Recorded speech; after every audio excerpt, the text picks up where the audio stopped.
Welcome. Today we're talking about the Mazda 6. The Mazda 6 comes from a land of cool inventions. It comes from a land that's given us karaoke, the bullet train, and perhaps, most importantly, the umbrella tie. Japan is truly the land of revolutionary inventions, and the Mazda 6 is no exception. From scanning road signs and projecting them on your dashboard, to heated and rain-sensing wipers, to its authentic Japanese touches, the Mazda 6 is truly a cool car. We'll get into that later, but first, a little history. As you may have known, Mazda is based in Hiroshima. As you also might have heard, on August 6, 1945, the US may or may not have dropped an A-bomb on Hiroshima. Now here's where things get weird. Mazda's founder, Yujiro Matsuda, was out getting his birthday haircut. He got to the barbershop at exactly 7:30, right when they opened, beating out another customer for first place in line. 46 minutes later, the A-bomb would go off in Hiroshima, but Yujiro made it out of there in time. 46 minutes later, and 50 yards away from his barbershop, the A-bomb exploded, killing 60,000 people, including 2 of his sons. And I think there's 2 key takeaways there. Number 1, don't sleep through your alarm. Number 2, don't be nice to people and let them go ahead of you. A little less interesting history, the Mazda 6 came to us in 2003, and to continue the weird Ford-Mazda overlap, it shared the same platform that Mazda designed with the Ford Edge and the Ford Fusion. The second generation took over in 2009 and lasted until 2012. It was recalled in 2011 for a fuel line defect. What was the defect? Well, it turns out that yellow sac spiders were nesting in the fuel vent, causing it to block up. What was the solution? Well, there was 2. Either A, light it on fire, or B, drive it in the quarry. Either way, you'll get rid of those spiders. The third generation took over in 2014, and this one's set to expire in about 2021. For 2018, it received a facelift, and it brought with it new looks, driving assist, and it was the first Mazda car to ever have Apple CarPlay and Android Auto.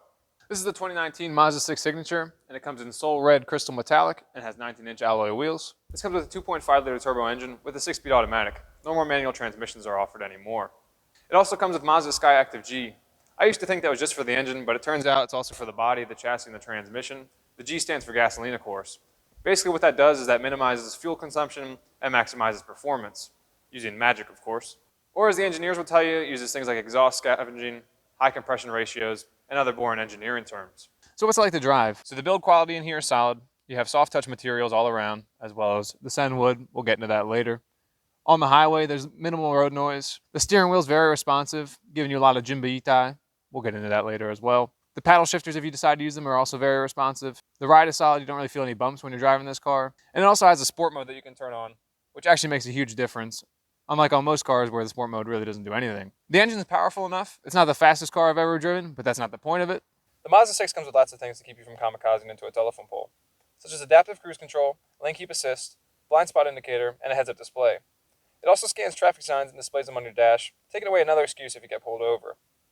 It has auto high beams as well as an adaptive front lighting system, which means your headlights follow in the direction that you turn. To keep you from running people over, it comes with advanced smart city brake support with pedestrian detection. In addition to the backup camera and front and rear parking sensors, it comes with a 360 view monitor with 4-camera view, as you can see over here. This is your right side, top, left, and bottom. This is also the front of my car instead of the back, which helps you when you pull out. Best yet, if you still manage to crash it, you'll receive an IHS Top Safety Pick Plus, so you'll probably be good. The inside of the Mazda 6 is really comfortable. As I said, there's soft touch materials all around, up here on the front, on the dash, as well as these soft Nappa leather seats. The driver's seat's adjustable in 8 different ways. The passenger only gets 6. For these cold winter months, you get a heated steering wheel as well as a heated seat. And for the summer months, you get a ventilated seat. But I'm not done talking about these seats yet. These seats are super interesting. They also have memory. Not only does that mean that it remembers who farted in them last, but it also remembers the driving positions of each driver that you set up to 2. It also tells the driver who has their seatbelt on in the car, including all 3 passengers in the rear, as well as the passenger in the front. As you can see, all 3 people in the back don't have their seatbelts on, and now the cameraman will demonstrate. Seatbelt on, and now the person is green. It comes with an 8-inch infotainment screen with 11-speaker Bose and Apple CarPlay and Android Auto compatibility, as well as Mazda navigation for the Signature trim. As you can see, all this is selected down here, as well as you can use the touchscreen when you're not in motion. It comes with this frameless mirror with 3 garage door openers, as well as a moonroof, which for $35,000 certainly should be bigger. It comes with auto leveling headlights, which adjust your headlights automatically to make sure they're illuminating the road instead of blinding other drivers. It comes with rain sensing wipers, as well as a feature I've never seen on another car. It has a heat element right underneath the wipers here to de-ice it in the winter. And when you park alongside the street and you lock it, the mirrors fold in automatically to avoid them being taken off. As I said, the Mazda 6 pays respects to its Japanese roots. For example, on the Signature trim, you'll find this Japanese Sen wood here. And they also use marketing terms such as Jinba Itai, which is the connected feeling of driving that you feel when you drive a Mazda. And they also use the word kodo, which is Japanese for the soul of motion. That's right, here at Kenny's Reviews, we're cultured. Seats comfortable and spacious. Both the outside seats are heated. For the dysfunctional family that doesn't like to look up from their devices, there's even 2 USB ports back here, so they don't ever have to worry about their devices dying and facing human interaction. The trunk's big enough for any grocery store run or family vacation you might take. Ironically, this is one of the smallest trunks of all the mid-size sedans. However, I think there's enough room in here to get done what you need done. The only thing it's missing is probably a little bit of height, but again, you'll probably be fine. It also comes with these nice levers here to drop the rear seats, which can come in handy. Seats did not drop. Okay. The Honda Accord's a good competitor for the Mazda 6. They're both from Japan, they're both mid-size sedans, and they both cost about the same amount of money. I already did a review on the Accord, so you can check out that link in the description below. Here's what I like about the Honda. It's a little bit faster, and it even gets better miles per gallon. It also has more space in both the trunk and the rear seats. The Mazda definitely has the better interior though. With more technology and soft touch materials everywhere, it's definitely the better place to be.